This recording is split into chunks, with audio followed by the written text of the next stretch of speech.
பாட்டாளி தோழர் பற்றி எல்லாருக்கும் தெரிஞ்சிருக்கும்னு நினைக்கிறேன். அவங்க ஒரு நல்ல நாவலாசிரியர், கள செயற்பாட்டாளர், சிறுகதை கட்டுரைகள் எழுதிட்டு இருக்கக்கூடிய தோழர். குறிப்பா வெண்மணி பற்றிய வரலாற்றுல தோழரோட கீழைத்தீ, அதை நம்முடைய பொருளாதார புத்தக நிலையம் தற்போது வெளியிட்டு இருக்குது. அந்த கீழைத்தீ என்ன இதுன்னு சொன்னா, வெண்மணின்னு சொன்னா நீங்க 44 பேரை பலி கொடுத்தாங்க அப்படிங்கிற ஒரு சோக வரலாறாக அதை காட்டும்போது, ஒரு வர்க்க போராட்ட வரலாற்றுல நம்ம பக்கத்துல இருந்து இழப்புகள் வர்றதோட மட்டும் இல்ல, எதிரிகளை கதிகலங்கக்கூடிய பதிலடியும் நம்ம செஞ்சிருக்கிறோம் அப்படிங்கிறதுக்கு அந்த வெண்மணி படுகொலையை நிகழ்த்திய கோபாலகிருஷ்ண நாயுடுவை தோழர்கள்லாம் சேர்ந்து பழிவாங்கிய அந்த பதிவை ஆவணமாக, அதை நாவல் வடிவமாக கொண்டு வந்து தோழருடைய மிக முக்கியமான ஒரு வரலாற்று பணி. அதோட தொடர்ச்சியா இப்ப கூட அவர் தீராக்களம் அப்படின்ட்டு ஒரு புத்தகத்தை கொண்டு வந்திருக்காங்க. அது மொழிப்போர் போராட்டத்தினுடைய பின்னணியிலன்னு சொல்றாப்புல. நான் இன்னும் படிக்கல. இப்படி சமூகத்தை அசைச்சு பார்க்கிற வரலாற்று போக்குல இருக்கக்கூடிய ஒரு வர்க்க போராட்ட தன்மைய வெளிப்படுத்துறதுல, ஆவணமாக்குறதுல முக்கியமான தோழர். குறிப்பா தஞ்சை மண்டலத்துக்காரர். அதனாலேயே அவருக்கு அந்த வெண்மணி பற்றியானது ரத்தமும் சதையுமாக அவரோட உணர்வுல கலந்துருக்கும். நக்சல்பாரி இயக்கத்துல செயல்பட்டு இருந்த தோழர் இப்பவும் அதனுடைய ஆதரவாளர் தான் இருக்கிறாப்புல. தோழரை வெண்மணிக்கு முன்னும் பின்னும் கம்யூனிஸ்டுகளுடைய வரலாறு என்கிற தலைப்புல பேசுமாறு கேட்டுக்கிறோம்.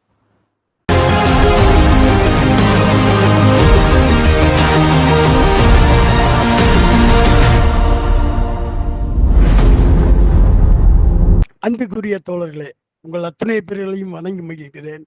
பொன்னுலக புத்தக நிலையமும் நியூஸ் பொன்னுலகத்தினுடைய இணைந்து நடத்துகிற இந்திய பொதுவுடைமை கட்சியினுடைய நூற்றாண்டுகளினுடைய தொடர் சொற்பொழிவுகளின் 8வது அமர்வில் உங்களை எல்லாம் சந்திப்பதில் மிகுந்த மகிழ்ச்சியும், அதே சமயத்தில் இந்த தொடர் சொற்பொழிவினை தொடர்ந்து செயல்படுவது கொண்டிருக்கிற தோழர்கள், அருமைக்குரிய காதல் இணையர்கள் ஜீவா, குணா அவர்களுக்கு எமது நன்றியையும் சொல்லிக்கொண்டு இந்த உரையினை ஆரம்பிக்கிறேன். தோழர்களே, எங்க பகுதியில வாழ்ந்த பெரிய பாட்டிகள்லாம் இருக்காங்கல்ல, அவங்ககிட்ட போய் கேட்டா அவங்க என்ன சொல்லுவாங்கன்னு கேட்டீங்கன்னா, பாட்டி ஒரு கதை சொல்லேன் பாட்டி அப்படின்னு கேட்டா அவங்க என்ன சொல்லுவாங்கன்னா, நான் வந்த கதையை சொல்றதா, வாழ்ந்த கதையை சொல்றதா, வாக்கப்பட்ட கதையை சொல்றதா அப்படின்னு நிறைய அடுக்கிக்கிட்டே போவாங்க. இப்படியே அடுக்கிக்கிட்டே போவாங்க. அதே மாதிரிதான் வெண்மணி குறித்தும் ஒரு 3/4 மணி நேரத்தில் வெண்மணி குறித்து நாம் சுருக்குவது என்பது ரொம்ப ரொம்ப சிரமம். ஏன்னு கேட்டீங்கன்னா, வெண்மணியை குறித்து பல்வேறு நோக்குகளில் நாம் ஆய வேண்டி இருக்கிறது. குறிப்பாக வெண்மணி குறித்த கம்யூனிஸ்டுகளுடைய பங்கு, உண்மையிலே அந்த பகுதியில என்ன நடந்துச்சு, இது ஒரு பகுதி. அடுத்த ஒரு பகுதி எல்லாரும் சொல்லுகிற மாதிரி அது 44 உயிர்களை பலி கொடுத்ததோடு அவலச்சுவை நிவந்ததோ ஒரு துன்பியல் நிகழ்வா என்றால்னா அது இல்ல. அதை தாண்டியும் அந்த வர்க்க எதிரிக்கு ரத்தத்தில் கை தோய்த்து, வர்க்க எதிரியுடைய ரத்தத்தில் கை தோய்த்து நனைத்து வீரார்ந்த முழக்கமிட்டு அவர்களுக்கு பதில் சொன்ன மக்கள் நீதிமன்றத்தினுடைய செயலும் வெண்மணிக்கானதுதான். அப்ப 2வது இது மட்டும் இல்ல, நீங்க இதை தாண்டி கொஞ்சம் பண்ணீங்கன்னா, நீதிமன்றம் என்கிறதுடைய நீதி வழங்குதலுடைய பரிபாலனம் அது வெண்மணியில எப்படியெல்லாம் தொழிற்பட்டுச்சுன்னு பாத்தீங்கன்னா, அதுவே ஒரு மிகப்பெரிய நீண்டதொரு பக்கமும் நீண்டதொரு விஷயங்களும் ஆனதாகும். அது தாண்டி உண்மையிலேயே இங்க நடந்துட்டு இருக்கல ஒரு மிகப்பெரிய சர்ச்சை. அது வெண்மணி சாதியா வர்க்கமா, அது ஒரு பெரிய ஒரு டிபேட் ஓடிட்டு இருக்கு. அப்ப இந்த மாதிரியான ஒரு வல்லடி வழக்குகளுக்குமான விடை காண வேண்டுமானால் அது ஒரு விதமான ஒரு பெரிய பகுதி. இதை தாண்டி வெண்மணி குறித்து என்னென்ன படைப்புகள் இதுவரை வந்திருக்கின்றன, கவிதைகள் என்ன மாதிரி வந்திருக்கின்றன, நாவல்கள் எத்தனை வந்திருக்கிறது, ஆவணப்படங்கள் எத்தனை வந்திருக்கிறது, முழு நீள திரைப்படங்கள் எத்தனை அதனை ஒட்டி வந்திருக்கிறது, இதனுடைய பார்வையில் வெண்மணி எப்படி எல்லாம் இருக்கிறது என்பதாக நம்ம இன்னொரு பகுதியுமா இப்படி பார்த்தீங்கன்னா பல்வேறு கட்ட பாய்ச்சல்களை நாம் தொடர்ந்து அடுக்கிக் கொண்டே போகலாம். இப்படியான ஒரு சூழலில் நல்ல வேளை குணா அவர்கள் எனக்கு ஒரு நல்லதொரு ஒரு வாய்க்காலையும் வரப்பையும் செய்து போயிருக்கிறார். வெண்மணிக்கு முன்னாடியும் பின்னாடியும் கம்யூனிஸ்டுகள் என்கிற ஒரு வரம்பை நிர்ணயித்ததில் எனக்கு ரொம்ப வசதியா போயிடுச்சு அது உண்மைக்கே. அதனால குணா தோழருக்கு மிகுந்த நன்றியை சொல்லணும். ஏன்னா இவ்வளவு பெரிய பரம்படிக்கிற பகுதிகளையும் ஏரியாவையும் பரப்பளவையும் விட்டு விட்டு குறுகிய ஒரு பகுதிகளோடு நாம நிறைவு செய்வது என்பது, நியாயம் செய்வது என்பது நமக்கு பொருத்தமானதாக இருக்கும். இந்த நூற்றாண்டு தொடர் சொற்பொழிவுக்கு பொருத்தமாக இருக்கும் என்பதாக நான் இந்த பகுதி நோக்கே நான் இந்த வெண்மணி குறித்து செல்கிறேன். அன்பிற்கினிய தோழர்களே, வெண்மணி என்கிற ஒற்றை சொல் என்பது தமிழக வரலாற்றில் தமிழ் வரலாற்றில் அழிக்க முடியாத வடுவாகி போன சொல். ஒரு வடுவாகி போன சொல். அப்படியான அந்த வெண்மணி என்பது குறித்து ஒரு சின்ன சித்திரத்தை நாம் புரிந்து கொள்ள வேண்டுமானால், அடிப்படையில் ஒரு சமூகத்தினுடைய முக்கியமான செயல் வினைகள் என்பது புரொடக்ஷன் அண்ட் ரீப்ரொடக்ஷன் என்று மார்க்சியம் நமக்கு வரையறுக்கும். உற்பத்தியும் மறு உற்பத்தியும். அப்ப உற்பத்தி என்கிற போது உற்பத்திக்கு அடிப்படை எது என்று கேட்டால், அது உற்பத்திக்கான நிலமும் உழைக்கிற மக்களும் என்கிற 2 பிரிவாக அது முகாமையாக அமையும். இன்னும் நம்ம நிறைய மார்க்சிய சொல்லாளர்கள்லாம் இங்க சொல்ல வேணாம்னு நினைக்கிறேன். உற்பத்தி உறவுகள், உற்பத்தி சக்திகள், சாதனங்கள், இந்த இதெல்லாம் வேண்டாம். நம்ம எளிதா சொல்லுவோம். அடிப்படையில் நிலமும் அதில் உழைக்கிற மக்களும், இந்த 2 தான். அப்ப நிலம் என்பது எப்படி இருந்தது என்று கேட்டீங்கன்னா, அன்றைக்கு இருந்தது வெண்மணி நடந்த 1968 அந்த 68 வன்கொடுமை நிகழ்வுக்கு கருக்கொண்ட பல்வேறு விதமான காரணங்களும் எப்ப இருந்துச்சுன்னு கேட்டீங்கன்னா, அன்றைக்கு இருந்த ஒருங்கிணைந்த தஞ்சை மாவட்டம் என்பது, அது இந்த பக்கம் தஞ்சாவூர், அங்கிட்டு திருவாரூர், இந்த பக்கம் நாகப்பட்டினம், இந்த முக்கூட்டையும் சேர்ந்த ஒரு நிலப்பகுதி. இதுக்கு இடையில திருவாரூருக்கு போற வழியில கீழ்வேலூர் என்கிற ஒரு கிராமம். அந்த கிராமத்திலிருந்து அந்த ஒட்டி போற உள்ளோடி இருக்கக்கூடிய ஒரு சின்னஞ்சிறிய, மிக மிக சின்னஞ்சிறிய கிராமம் தான் வெண்மணி. அந்த வெண்மணி என்பது எப்படி இருக்குன்னு கேட்டீங்கன்னா, நிலங்கள்லாம் யார்கிட்ட இருந்துச்சுன்னு கேட்டீங்கன்னா, வெண்மணிக்கு மேலப்புறம் பார்த்தீங்கன்னா முழுவதும் திருப்பனந்தாள், திருவாவடுதுறை என்கிற போன்ற சைவ மடங்களின் ஆட்சிங்க. அவங்களுக்கெல்லாம் பல கோடிக்கணக்கில், பல ஏக்கர், பல லட்சக்கணக்கான ஏக்கர் கொண்ட மிகப்பெரிய மடங்கள். மேல இருக்கிறது பூரா மடங்களோட சம்பந்தப்பட்டிருந்தது. அப்படியே இந்த பக்கம் பார்த்தீங்கன்னா, வடபாதி மங்கலம் தியாகராய முதலியார் இருக்காருல்ல, அவர் மாதிரி ஆட்களுடைய நில குவிமானம் என்பது 2000-3000 ஏக்கர்களுக்கு சொந்தக்காரங்க. 2000-3000 ஏக்கருக்கு மேல சொந்தக்காரங்க. அப்படியே கொஞ்சம் கீழே வந்தோம்னா, கீழே பார்த்தீங்கன்னா மூப்பனாறு, நம்ம சொல்றோம்ல இன்னைக்கு இருக்கிறாங்கல்ல, அரசியல்ல கூட இருக்காங்க, அது மாதிரியான மூப்பனாறு, வாண்டையாறு, பூண்டி வாண்டையாறு, மூப்பனாறு, இந்த மாதிரியான ஆட்களுடைய கைகள்ல நிலம் குவிந்து கிடந்தது. அப்படியே இந்த பக்கம் வந்து பார்த்தீங்கன்னா முழுக்க முழுக்க நாயுடுகளாலும், தேவர்களாலும், ஐயர்களாலும், குறிப்பாக சாம்பசிவ, குன்னியூர் சாம்பசிவ ஐயர்,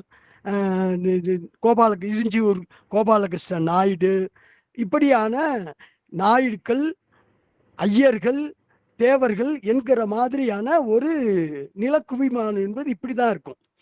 இதற்கு உள்ளதான் தஞ்சையில நெல் விளையிற வளம் கொளிக்கிற பூமியில இந்த மக்கள், அடிப்படையில் உழைக்கிற மக்கள் பெரும்பகுதியான பேர் பண்ணை அடிமைகளாக இருந்தவர்கள். பண்ணை அடிமைகளாக என்கிற போது அவர்கள் சாதியாலும் அதே சமயத்தில் உழைப்பாலும் அவர்கள் மிக மிக மிக மிக கீழாக நிலையில வைக்கப்பட்டிருந்தவர்கள் என்பதாக அது புரியும். சாதியாலும் சரி, அவர்கள் உழைப்பாலும் சரி, வர்க்கத்தாலும் சரி, மிகுந்த அடிநிலையில் இருந்தக்கூடிய மக்கள். அவங்களுடைய வேலை நேரம் என்பது எப்படியாக அன்னைக்கு இருந்துச்சுன்னு கேட்டீங்கன்னா, வேலை நேரம்னா என்ன, சூரியன் உதிக்கிறதுக்கு முன்னாடி அவங்க நிலத்துக்குள்ள இறங்கிடணும். சூரியன் மறைஞ்ச பின்னாடி தான் கரை ஏறும். இதுதான் அவங்களோட ஒர்க்கிங் டைம். இன்னைக்கு நம்ம சொல்றோம்ல 8 மணி நேரம், 12 மணி நேரம், 9 மணி நேரம், இந்த மாதிரி வேலைத்தன்மையெல்லாம் அன்னைக்கு கிடையாது. அன்னைக்கு இருந்த வேலை என்பது சூரியன் உதிப்பதற்கு முன்னாலே அங்க இருக்கணும். சூரியன் மறைஞ்ச பிறகுதான் வெளியேறணும். இன்னும் சரியா சொல்லணும்னு கேட்டீங்கன்னா, அந்த வேலைக்கு போகும்போது அவங்க உள்ளங்கை பார்த்தாங்கன்னா, உள்ளங்கையில இருக்கக்கூடிய ரேகை தெரியக்கூடாது. ரேகை தெரியக்கூடாது. அப்படின்னா என்ன அர்த்தம்? இருட்டு இன்னும் விலகலைன்னு அர்த்தம். அந்த நேரத்துல போயிரணும். அதே சமயத்துல வெளியேறணும்னு வச்சுக்கோங்களேன், கரையேறணும், உழைப்பு தளத்தை விட்டு வெளியே வர வேண்டும் என்றால் கூட, அப்போதும் உள்ளங்கையை பார்க்கணும். உள்ளங்கையில ரேகை தெரியக்கூடாது. இப்படி இருந்தா தான் இப்படியான ஒரு வன்கொடுமையான ஒரு கால நிலைமை. இது மட்டும் இல்ல. இது அவர்களுடைய வேலையுடைய நேரத்தினுடைய வெளிப்பாடு. சரி, இந்த வேலைக்கு என்ன கூலி? என்ன கூலின்னு கேட்டீங்கன்னா, அடிப்படையில் கால் வயிற்று கஞ்சிக்கு கூட நம்ம கவிதையெல்லாம் சொல்லுவோம்ல, கால் வயிற்று கஞ்சியை கூட அழுது திரிந்தோம்னு. அது மாதிரி கால் வயிற்று கஞ்சிக்கு கூட வழியற்ற ஒரு தானிய தவசுகள் தான் அவங்க குடுப்பாங்க. அதுலயும் அதுலயும் ஒரு 3 விதமான வன்கொடுமைகள் இருக்கு. எப்படின்னு கேட்டீங்கன்னா, வயல்ல அறுக்குறோம். அறுத்தத தாள் அடிக்கிறோம். தாள்ல இருந்து நெல்மணிகள் தனியா வருது. அத பிரிக்கிறோம், தரம் பிரிக்கிறோம். அந்த தரம் பிரிச்சு நல்ல நெல்மணிகள்ல இருந்து அளந்து குடுப்பாங்களான்லாம் கிடையாது. இந்த கற்கா, இந்த இந்த தூசி, தும்பு இப்படியான ஒதுக்கப்படுகிற இருக்குல்ல தானியங்கள், அதுல இருந்து தான் அவங்களுக்கான கூலி அளப்பாங்க. இது ஒரு விதமான வன்கொடுமை. இது மட்டும் இல்ல. இந்த அளக்கிற கூலியே என்பது 3 விதமான அளவுகோல் இருக்கு. இன்னைக்கு நமக்கு நல்லா தெரியும். நம்ம எல்லாருக்குமே தெரியும். அளவுனா எல்லாருக்கும் ஒண்ணுதான். அது எனக்கும் ஒண்ணுதான், குணாவுக்கு ஒண்ணுதான், ஈஸ்வரனுக்கு ஒண்ணுதான், தொ எல்லாருக்கும் ஒண்ணுதான். ஆனா, அங்க என்னன்னு கேட்டீங்கன்னா, முதல்ல அந்த பண்ணையார்களுக்கு அளக்கிறதுக்கு ஒரு மரக்கால் என்பது வேறு. அது பெரிய மரக்கா. சின்ன மரக்கா என்பது உழைப்பாளிகளுக்கு கூலி அறக்கிறதுக்கு சின்ன மரக்கா. இந்த சின்ன மரக்காலையும் இன்னொரு ஒரு மரக்கா ஒரு விசேஷமா இருக்கும். அந்த மரக்கால தான் இந்த அவங்க பண்ணை அடிமைகள் இருக்காங்களா, அவங்களுக்கு அளப்பாங்க. இப்படியான 3 விதமான கூலி அளவுகளும் அன்னைக்கு இருந்தது. இது ஒரு விதமான உழைப்பு, உழைப்புக்கான ஊதியம், வேலை நேரம் இப்படியான ஒரு விஷயம்னா, இதை தாண்டி பண்பாட்டு குருக்களாக அவங்களுக்கு எப்படியெல்லாம் கொடுமை இருந்துச்சுன்னா, ஆம்பளைன்னா அவன் மேலாடை அணியக்கூடாது. மேலாடை மேல அணியக்கூடாது. இடுப்புல வேஷ்டி, அதிகபட்சம் துண்டு கட்டிக்கலாம். இல்லைன்னா வேஷ்டி கட்டிக்கலாம். வேஷ்டி என்பது அது பண்ணையார் குடுப்பாரு அதுதான். அது 4 முழம்னா, இன்னைக்கு இருக்கக்கூடிய 4 முழ அளவுகள் அல்ல. அது வேற விதமான ஒரு வெட்டி சுருக்கப்பட்ட ஒரு 4 முழம். அத கட்னீங்கன்னா, முழங்காலுக்கு கொஞ்சம் கீழ இருக்கும். அவ்வளவுதான். எந்த காலத்திலயும் தலைய வேட்டி கட்டுற மரபு எங்க தஞ்சை மாவட்ட தஞ்சை மக்கள்களுக்கு இருந்ததே கிடையாது. அதுதான் உண்மை. ஏன்னா நாங்க கூட வேடிக்கையா சிலது சொல்லுவோம். இந்த யாரெல்லாம் தலைய வேட்டி கட்டுறானோ, அவெல்லாம் எப்படின்னு கேட்டீங்கன்னா, பிறர் உழைப்பால துவைத்து போடுகிறவன்னு அர்த்தம். பிறர் உழைப்பால துவைத்து போடுகிறவன்னு அர்த்தம். கால தூக்கி முட்டிக்காலுக்கு மேல கட்டியிருந்தான்னா, என்ன அர்த்தம்னு கேட்டீங்கன்னா, ஒண்ணு அவன் வேட்டிய அவனே துவைக்கிறவனா இருப்பான். ஒண்ணு. இல்லைன்னா விவசாய கூலியா இருப்பான். இந்த 2 தான் அவர்களான சித்திரம். நீங்க தலைய வேட்டி கட்டுற இதெல்லாம் கிடையாது. முழங்காலுக்கு கொஞ்சம் கீழ, கெண்டைக்காலுக்கு மேல தான் அவங்களுடைய உடை இருக்கும். துண்டு என்பது அக்குள் துடைச்சுக்கவும், பெருகி வழிகிற வியர்வையை துடைத்துக் கொள்வதற்குமான ஒரு துண்டு துணிதானே ஒழிய, அது குறியீடே அல்ல. தோல்லையும் போடக்கூடாது. தலையில கட்டியிருப்பாங்க வேலை நேரத்துல. ஆண்டையோ, காரியக்காரனோ, அல்லது மேஸ்திரியோ, கங்காணியோ யார் வந்தாலும் கடக்குன்னு அவுத்துறணும். இப்படியான ஒரு சித்திரம் தான் அங்க தொடர்ந்து இருந்துகிட்டே இருந்துச்சு. இது ஒரு பக்கம். இது ஒரு பக்கம் ஆண்களுடைய நிலைமைனா, பெண்களுடைய சரிபாதி பெண்கள். அவங்க நிலைமை எப்படின்னு கேட்டீங்கன்னா, அன்னைக்கு எப்படி இருந்துச்சு அப்படின்னு கேட்டீங்கன்னா, அவங்களுடைய நிலைமை என்பது மிகுந்த ஏன்னா பெண்கள் என்பவர்களே அடிமைக்கு அடிமை. அதானே? அடிமைக்கு அடிமை. அப்படிதானே இருக்கும். இவரே ஒரு பண்ணை அடிமை. இந்த பண்ணை அடிமைக்கு இன்னொரு அடிமையா அவங்க இருப்பாங்க. வாட்ச அடிமையா இருப்பாங்க. அவங்க தான். இதுல என்னன்னு கேட்டீங்கன்னா, அந்த பெண்கள் என்பவர்கள் குழந்தை பெக்குறாங்கன்னு வச்சுங்களேன். குழந்தை பெக்குறாங்கன்னு வச்சுங்களேன். இதுதான் மிகப்பெரிய அவலம். என் நாவலில் ரத்தமும் சதையுமாக குறிப்பிட்டிருக்கக்கூடிய சம்பவம் கீழைத்தீ நாவல்ல இதெல்லாம் வரும். ஏன்னு கேட்டீங்கன்னா, அந்த பெண் வந்து குழந்தை பெற்றிருக்கும்.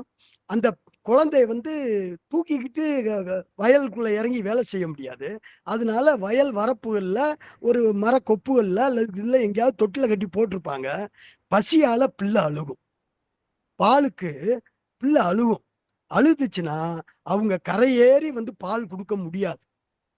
பால் குடுக்க முடியாது. வரவும் கூடாது. அப்படி வந்தாங்கன்னா, அவங்களுக்கு கூலி கட்டு. ஆனா வேலை பார்க்கணும். நாள் முழுக்க வேலை பார்க்கணும். ஆனா கூலி கட்டு. கூலி கிடையாது. இது ஒரு சட்டமாவே அந்த காலத்துல இருந்தது. அதனால பெண்கள் மனசை இரும்பாகவும், கல்லாகவும் மாற்றிக்கொண்டு விறாவிறான்னு அந்த சின்ன குழந்தை அழுதாலும் கரையேறி பால் குடுக்க போக மாட்டாங்க.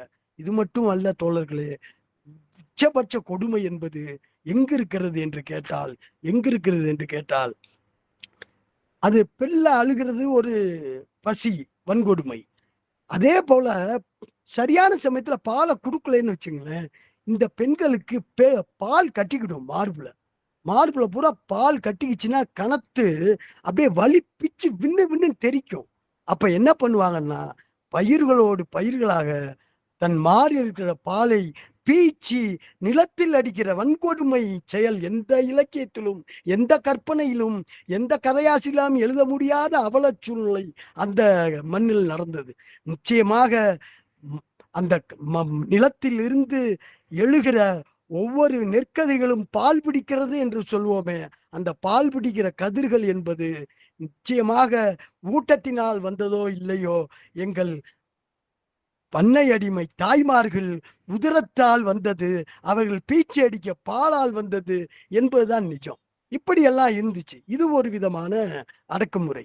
இன்னொரு அடக்குமுறை என்னன்னு கேட்டீங்கன்னா, பெண்கள் வயசுக்கு வந்துடவே கூடாது. பெண்கள் வயசுக்கு வந்துடவே கூடாது. அப்படி வந்துட்டாங்கன்னா, உலகத்திலே பெரிய கஷ்டம் யாருக்குன்னா, அந்த குடும்பத்துக்கு தான். ஏன்னா, கல்யாணத்துக்கு முதல் நாள் ராத்திரியை அல்லது திருமணம் முடிந்த முதல் இரவு என்பது பெரும்பாலும் பண்ணையார்களோடும் நிலக்கிழார்களோடும் தான் அவர்கள் கழிக்க வேண்டும். மாப்பிள்ளைக்கு அடுத்த நாள் தான், தாலி கட்டவனுக்கு அடுத்த நாள் தான். இது தொடர்ந்து நடந்துகிட்டே இருக்கக்கூடிய விஷயம். இது பெண்கள் இன்னும் குழந்தைகள் எடுத்துக்கிட்டீங்களேன், ஆம்பளை பையன் பொம்பளை பிள்ளை. ஆம்பளை பிள்ளைன்னா என்ன செய்யணும்? ஆம்பளை பையன்னா அவனும் வயல் வரப்புக்கு வந்துடணும், பள்ளிக்கூடத்துக்கு போகக்கூடாது, படிக்கக்கூடாது, வயல் வரப்புக்கு வந்து கூடமாட ஒத்தாசை வேலையெல்லாம் செஞ்சுட்டு அவங்க அப்பா ஆத்தாளோட அந்த கருக்கல்ல தான் வெளியேறணும் வயலை விட்டு. பெண்கள் என்றால் அவர்கள் நேரா பண்ணையார் வீட்டுக்கு தான் போயிடணும். பண்ணையார் வீட்டுக்கு போனா சாணி அள்ளுறது, முறம் துறக்கிறது, இந்த மாட்டுக்கூட்டத்தை கழுவுறது, அதை துப்புரவு இப்படியான பணிகள். இப்படியாக குஞ்சு குழுவான்ல இருந்து சாக போற கிழமை வரைக்கும் தொண்டூழியம் தான் அவர்களுடைய விதிக்கப்பட்ட வாழ்வு என்பதாக இருந்த ஒரு மிகப்பெரிய அவல சூழ்நிலை அங்க இருந்தது. இதையெல்லாம் தட்டி கேட்கறதுக்கு ஆளே இல்லையான்னு கொதிச்சு எழுகிற போது பொது உடைமை தோழர்கள் தான் அங்கு முன் வந்து நின்றார்கள்.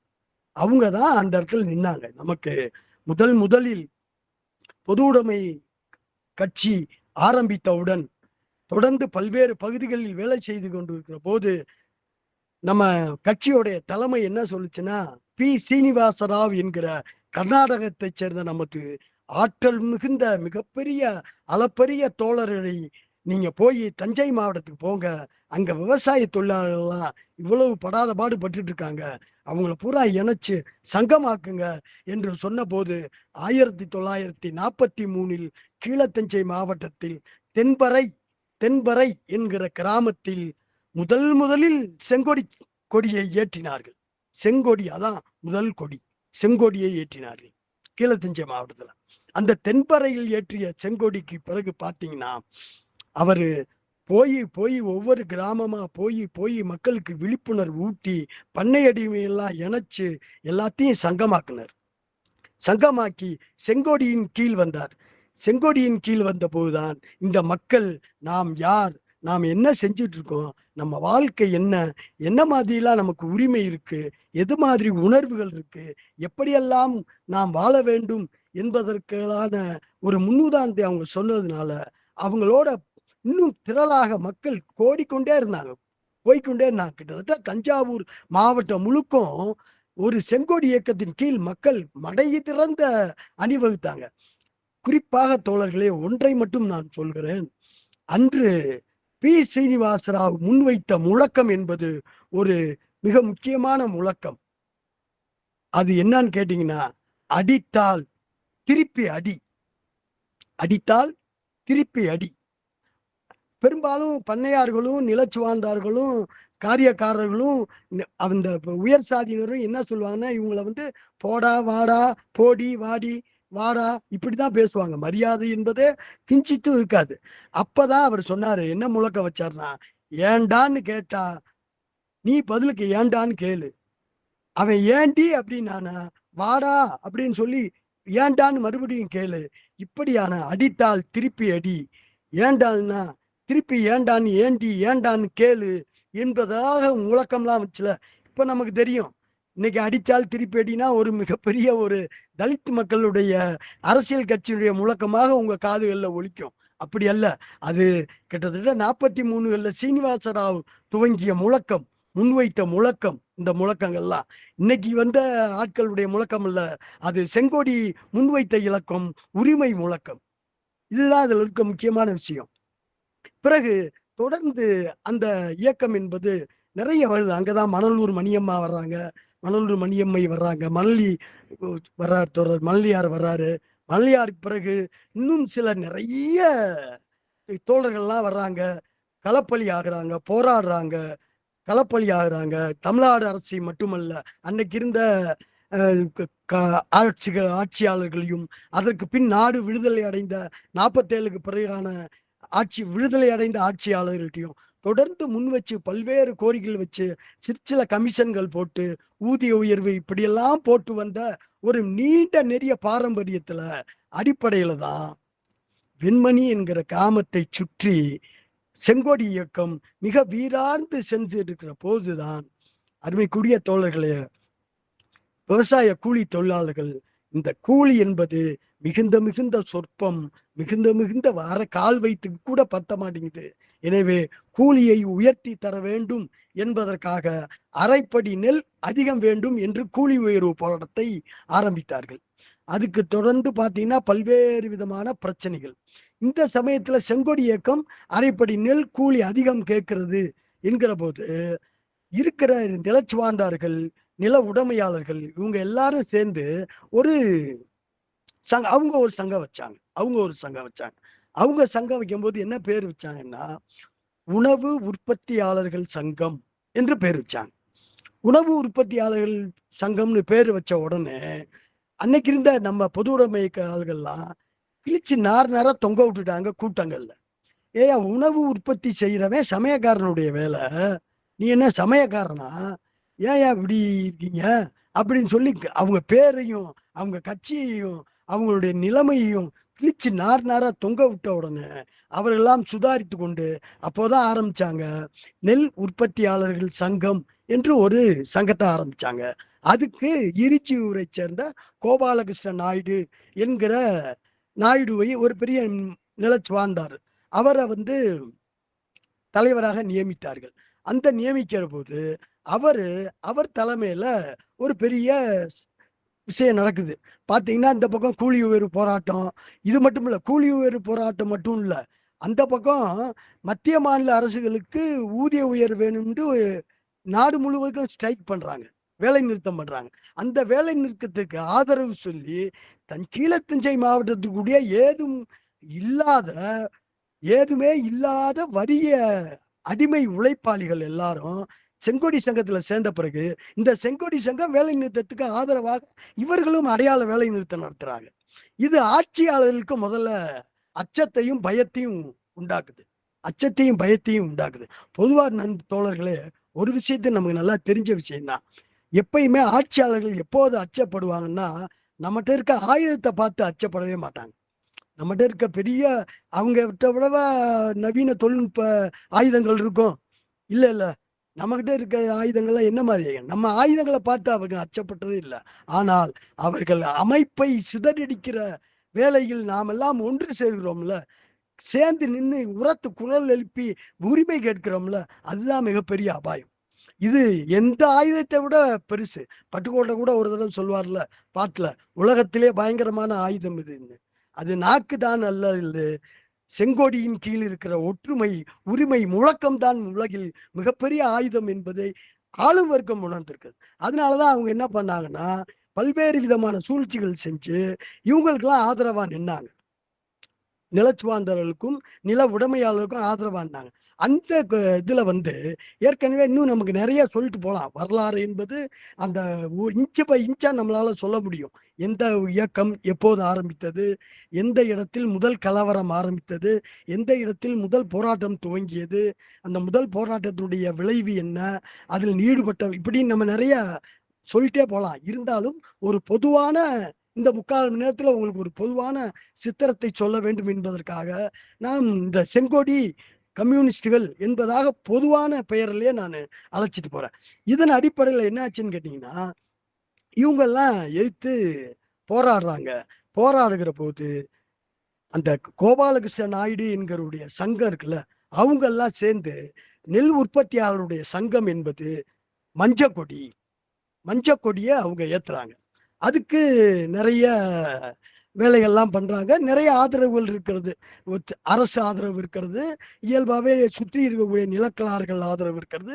இப்படியான அனைவருடைய ஆதரவுகளுடைய நீட்சியில அவங்க எல்லாம் சேர்ந்து இவங்கள அடக்கி ஒடுப்பதற்காக பல்வேறு விதமான வழிகளை செய்கிறார்கள். அதுல அவங்களுக்கு 2 விதமான கோபம்.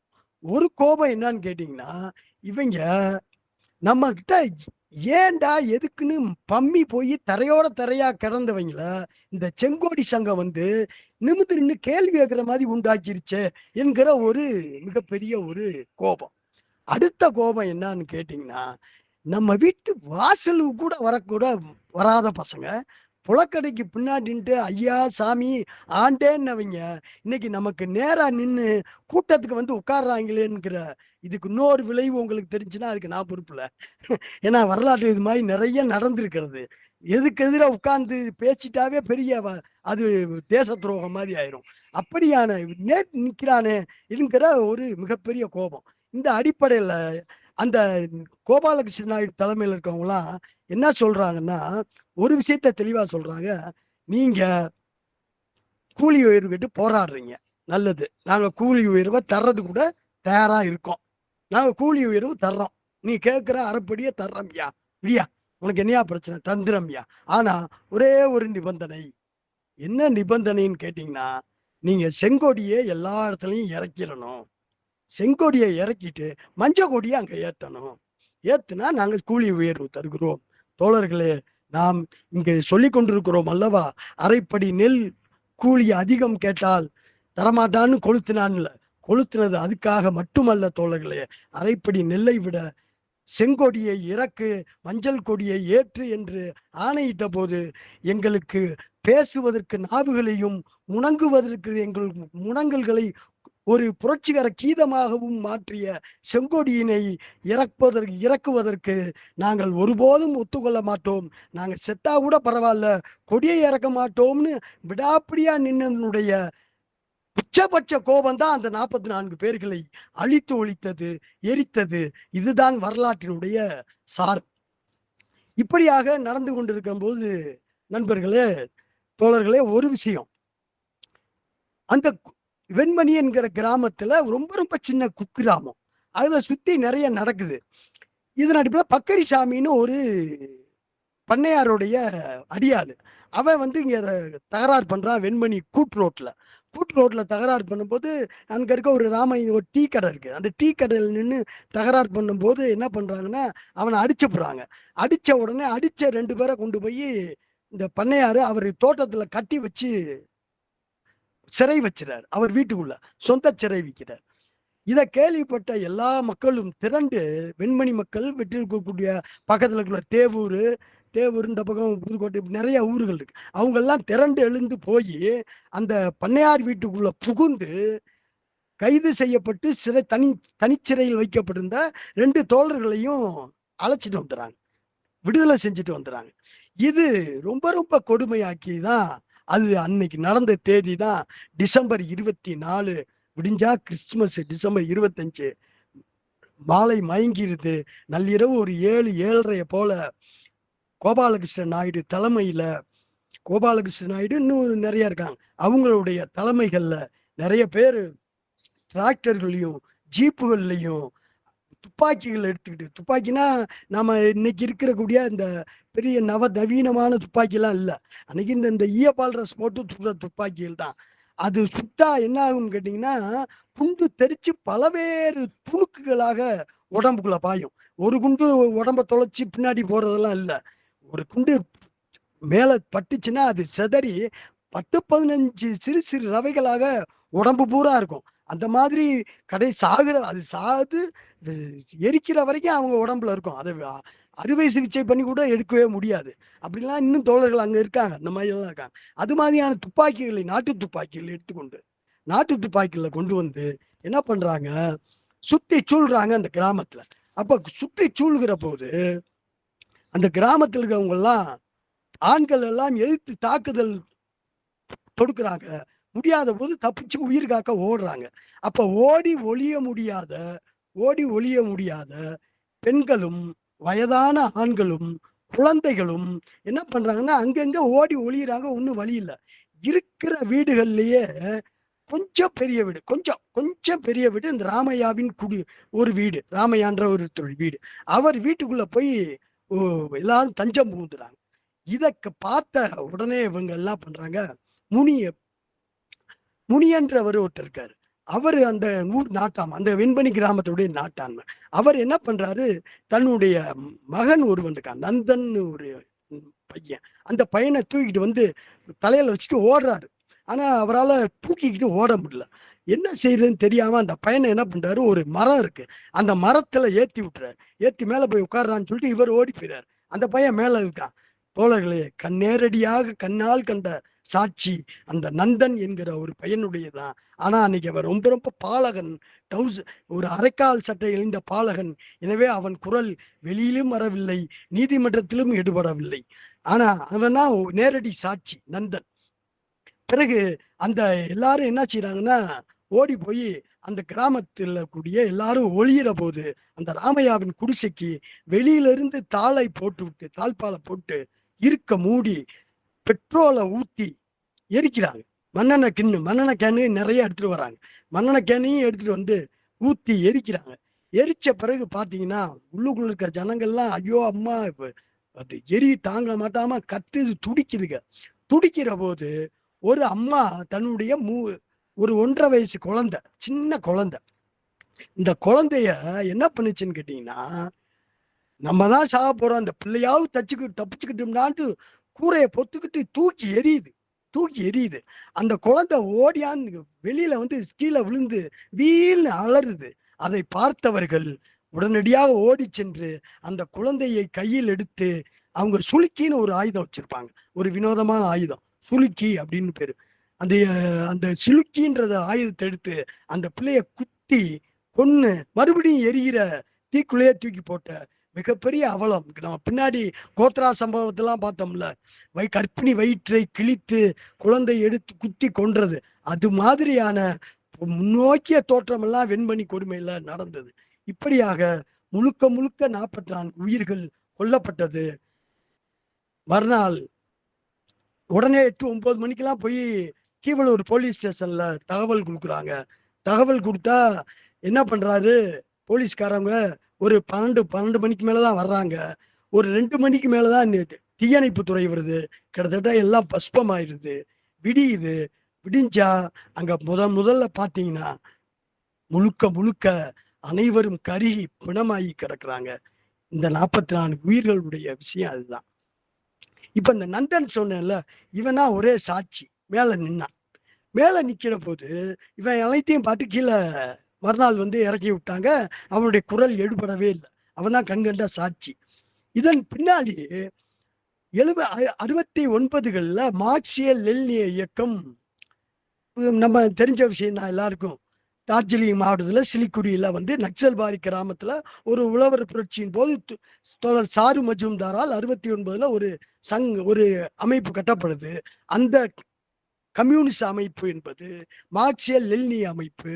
அந்த மார்க்சிய லெனினி அமைப்பினுடைய மிக முக்கியமான ஒரு செயல்முறை தந்திரங்களில் ஒன்று அழித்தொழிப்பது, அனிகிலேஷன் பண்ணுவது, இருக்கிற அச்சமூட்டுகிற மிகப்பெரிய சுவாந்தாள்களையும் நிலக்கிழார்களையும் கொன்று அழிப்பதன் மூலமாக மக்களை விடுவிப்பது.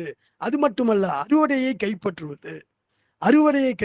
அது மாதிரி நிறைய இயக்கங்கள்லாம் தமிழ்நாட்டுல நடந்திருக்கு. தோழர் தமிழரசன் மாதிரி ஆட்களோட இங்க நிறைய நடந்திருக்கு. இப்படியான ஒரு கட்டத்துல என்ன பண்றாங்கன்னா, அந்த மார்க்சிய லெனினிய குழுக்களுடைய அமைப்பு என்ன பண்ணுதுன்னா, தனக்கு ஒரு ஸ்குவாடு ஒன்று கட்டுது, ஒரு அணியை கட்டுது. அந்த அணிக்கு ஒரு அணியை கட்டி அந்த அணியில வந்து என்ன பண்றாங்கன்னா, சிலரை சேர்க்க வேண்டும் என்று முடிவெடுக்குது கட்சி.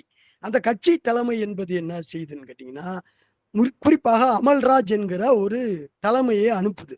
அவர் நேரா இங்க வர்றாரு. வெண்மணி சுத்தி வந்த கிராமத்துல ஒரு கூலி உழைப்பாளி மாதிரி வேலை செய்யறாரு. அன்றாட அத்தை கூலியா வேலை செய்யறாரு. அந்த வேலை செஞ்ச முடிச்ச ஆட்களோட பேசுறாரு. இதன் அடிப்படையில் இந்த எரித்து ஒழிக்கப்பட்ட, கொன்றொழிக்கப்பட்ட குடும்பங்கள்ல இருக்கக்கூடிய மிச்ச சொச்சமாக இருக்கக்கூடிய சுப்பிரமணி என்கிற நபரையும் நந்தன் என்கிற 2 நேரடி சாட்சிகளையும் கூப்பிட்டு வச்சுக்கிட்டு, இது போக அவர்களுடைய உறவினர்கள், இப்படியாக ஒரு 5 பேர்களை கொண்ட ஒரு கூட்டு அணியை கட்டுகிறார்கள். அந்த அணியை கட்டி அவங்க என்ன பண்றாங்கன்னு கேட்டீங்கன்னா, பதிலுக்கு பதில் இது ஏதோ பதிலுக்கு பதில் நம்ம செய்யணும் அப்படின்னு ஒரு முடிவெடுக்கிறாங்க.